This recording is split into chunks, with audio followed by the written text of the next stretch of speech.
आज हम रॉयल्टी को कंटिन्यू करने वाले हैं। रॉयल्टी की पिछली क्लास में हमने रॉयल्टी का मीनिंग, टाइप्स ऑफ रॉयल्टी और कुछ बेसिक टर्म्स को डिस्कस किया था। पिछली क्लास का जो वीडियो है उसका लिंक इस वीडियो के डिस्क्रिप्शन में दे दिया जाएगा, आप उसको चेक कर सकते हैं। आज की क्लास में हम रॉयल्टी अकाउंट में जो जर्नल एंट्रीज की जाती हैं और किसकी बुक्स में की जाती है, लेसी की बुक्स में की जाती हैं, उसको करने वाले हैं। अब लेसी कौन है, लैंडलॉर्ड कौन है, रॉयल्टी क्या है, उससे कुछ बेसिक टर्म्स क्या है, वो हमने पिछली क्लास में डिस्कस की थी। आज हम इन शॉर्ट उसको रिकैप करते हैं और उसके बाद हम आगे कंटिन्यू करेंगे, क्योंकि उन टर्म्स का यूज होना है, उसको यूज करने के लिए हमें उनको आना भी चाहिए। तो let's start with the recap. Royalty क्या है? रॉयल्टी पीरियोडिक पेमेंट है। ये किसको की जाती है? लैंडलॉर्ड को की जाती है। लैंडलॉर्ड कौन होता है? प्रॉपर्टी का ऑनर होता है। कौन करता है? लेसी पेमेंट करता है। किस लिए करेगा? क्योंकि फॉर एग्जांपल एक मालिक प्रॉपर्टी का ऑनर है, वो उस प्रॉपर्टी को खुद यूज नहीं करता है, उसको रेंट पर दे रहा है, तो यहाँ पर उसको हम लीज पर बोलेंगे। लीज पर वो प्रॉपर्टी उसने दी किसी पर्सन को, तो जिसने लीज पर प्रॉपर्टी दी वो लैंडलॉर्ड है, जिसको दी गई वो लेसी है, और उसके बदले जो लेसी ने लैंडलॉर्ड को पेमेंट किया वो रॉयल्टी है, रेंट नहीं है, तो वो हो गया रॉयल्टी। ये पीरियोडिक पेमेंट है, ठीक है। लीज भी पीरियड के लिए होती है। अब बात आती है लैंडलॉर्ड और लेसी की, हमने डिस्कस कर लिया। फिर है मिनिमम रेंट। मिनिमम रेंट क्या होता है? शॉर्ट वर्किंग क्या होती है? ये चीज मिनिमम रेंट क्या है? कुछ अमाउंट, कम से कम इतना अमाउंट लैंडलॉर्ड को मिले, चाहे प्रॉफिट हो नहीं हो, रॉयल्टी ड्यू कितनी बनी, बट कम या ज्यादा कैसे होगी? क्योंकि रॉयल्टी की कैलकुलेशन या रॉयल्टी की पेमेंट किस बेस पर होती है वो हमने पिछली क्लास में डिस्कस किया था। तो royalty, for example royalty sales की परसेंटेज है कुछ, तो अगर वो सेल कम हो जाएगी तो रॉयल्टी फ्लक्चुएट करेगी, बट लैंडलॉर्ड को एक मिनिमम अमाउंट चाहिए ही चाहिए, तो उसे हम मिनिमम रेंट बोलते हैं। तो लेसी लैंडलॉर्ड को वो मिनिमम रेंट देगा ही देगा, चाहे सेल कितनी बनती है उसकी। लेकिन अब पिछली क्लास में ये भी डिस्कस किया था कि मिनिमम रेंट रॉयल्टी से ज्यादा भी हो सकता है, कम भी हो सकता है। अगर दोनों में डिफरेंस है तो वो शॉर्ट वर्किंग हो जाएगी। शॉर्ट वर्किंग जब रॉयल्टी और मिनिमम रेंट में डिफरेंस हो। अब उसको भी आज हम जब क्वेश्चन करने वाले हैं एंट्रीज की हेल्प से, तो उसको डिस्कस करेंगे। तो आज का हम लेसन स्टार्ट करते हैं। Journal entry in the books of Lesi. For example, जो हम एक एग्जाम्पल से क्वेश्चन को करेंगे, ए लैंडलॉर्ड है और बी लेसी है। लैंडलॉर्ड को लेसर भी बोलते हैं, ध्यान दीजिएगा इस वर्ड पे, लेसर और लेसी। अब लेसी बी है, बी अपने बुक्स में रिकॉर्ड मेंटेन कर रहा है। अभी सबसे पहला, इसमें 3 केस होते हैं। रॉयल्टी जो पीरियोडिक पेमेंट लेसी लेसर को करेगा, ठीक है। मिनिमम रेंट वो अमाउंट जो कम से कम लैंडलॉर्ड को दिया ही जाएगा, चाहे रॉयल्टी कितनी ही बने। देखो ज्यादा बनेगी तो लैंडलॉर्ड को तो ज्यादा पेमेंट होगी, लेकिन रॉयल्टी अगर कम बनती है, जो एक बेस है उस बेस पर, तो मिनिमम रेंट दिया जाएगा। इसको मैं बहुत अच्छे से पिछली क्लास में क्लियर कर चुकी हूँ, दोबारा उस पर हम नहीं जाएंगे। सबसे पहली चीज, when royalty is equal to minimum rent. For example 10,000 की रॉयल्टी है और मिनिमम रेंट भी हमने 10,000 ही फिक्स किया हुआ है। तो सबसे पहली एंट्री बनती है व्हेन रॉयल्टी इज ड्यू। अब रॉयल्टी जब ड्यू होगी तो एंट्री क्या होगी? रॉयल्टी ड्यू होती है तो रॉयल्टी अकाउंट डेबिट हो जाता है। किसको ड्यू हो रही है? ये लेसी। लेसी जो है वो लैंडलॉर्ड को पेमेंट करने वाला है। तो एक हमारे क्वेश्चन में हमने एग्जांपल लिए, ए लैंडलॉर्ड है, तो ए को ये ड्यू हो रही है, लैंडलॉर्ड को ड्यू हो गई, तो एंट्री क्या बनेगी? Royalty account debit to landlord, 10,000 से अमाउंट ड्यू हुई। सेकेंड आपका बनता है कि ये अमाउंट जब पे की जाती है, पेमेंट के केस में लैंडलॉर्ड रिसीवर हो जाएगा, landlord is the receiver, debit the receiver, तो landlord account will be debited with 10,000 rupees and amount is to cash, और बैंक से एंट्री हो जाएगी आपकी landlord account debit to cash 10,000 से। थर्ड एंट्री, इसका भी ध्यान बहुत जरूरी है, ये एंट्री हर साल आपको करनी है, क्योंकि जो हम रॉयल्टी अकाउंट पढ़ते हैं उसमें कोई प्रॉपर्टी लीज पर एक पीरियड के लिए दी जाती है। टाइम पीरियड 5 साल, 10 साल, कितना भी हो सकता है। हमें कितने साल के लिए रॉयल्टी अकाउंट मेंटेन करने हैं, क्वेश्चन में गिवन होगा, तो हर साल हमें अकाउंट बनाने पड़ेंगे रॉयल्टी का, फिर क्लोज भी करना पड़ेगा। जब रॉयल्टी अकाउंट क्लोज होता है at the end of the year, तो उसका अमाउंट हम प्रॉफिट एंड लॉस अकाउंट में ट्रांसफर कर देते हैं। तो लेसी, हम मतलब लेसी वो ट्रांसफर कर देता है, तो profit and loss account debit with the amount of royalty and royalty is credited. So सबसे पहले देखिएगा, रॉयल्टी आपका डेबिट हुआ है, जब ओपन हुआ और लास्ट में रॉयल्टी आपका क्रेडिट हो गया है। 3 एंट्रीज लेसी हर साल करता है।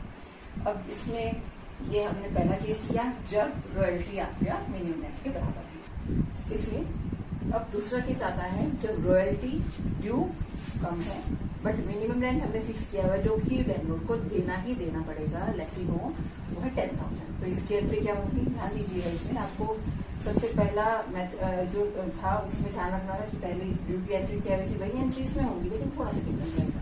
सबसे पहली एंट्री क्या थी, रॉयल्टी ड्यू की। रॉयल्टी ड्यू की एंट्री बनती है रॉयल्टी अकाउंट डेबिट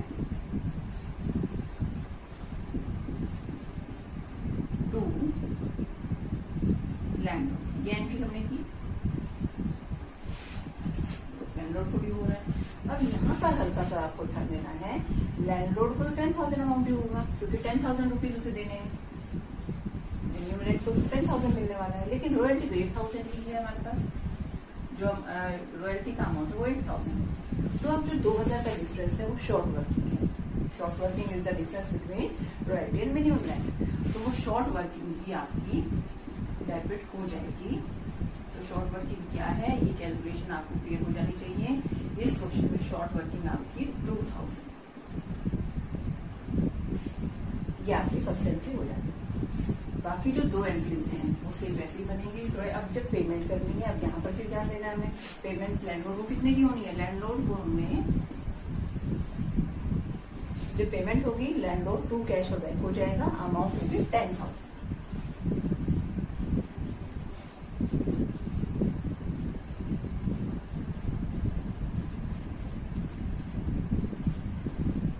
यहाँ पर 8,000 से आप एंट्री नहीं करेंगे, लैंडलॉर्ड को जो ड्यू हुआ वही पे होगा। And third entry is closing the royalty account. Royalty account को क्लोज करना है। Entry will be profit and entry क्या होगी, profit and loss account debit to royalty. Royalty जो डेबिट हुआ था वो अब क्रेडिट हो जाएगा।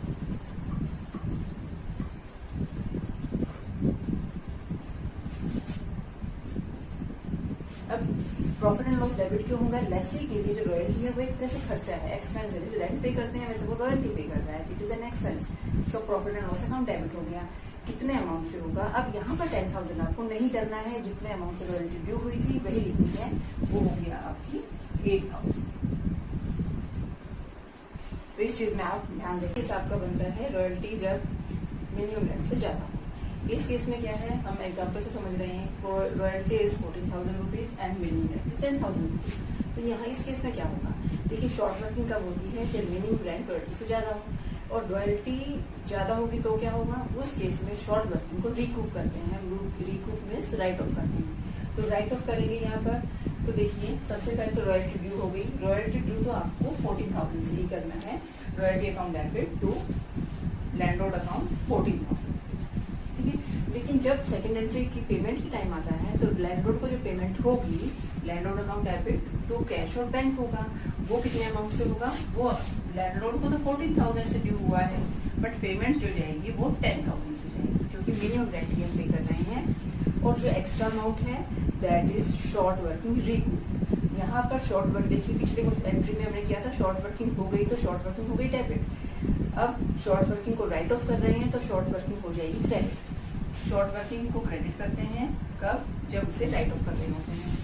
अब थर्ड केस बनता है जब रॉयल्टी अकाउंट को क्लोज करना है। रॉयल्टी अकाउंट क्लोज होगा, profit and loss account debit to royalty account. वो कितने अमाउंट से होगा, 14,000 से ही होगा। रॉयल्टी का ओपन भी 14 से हुआ था, क्लोज भी 14,000 से ही होगा।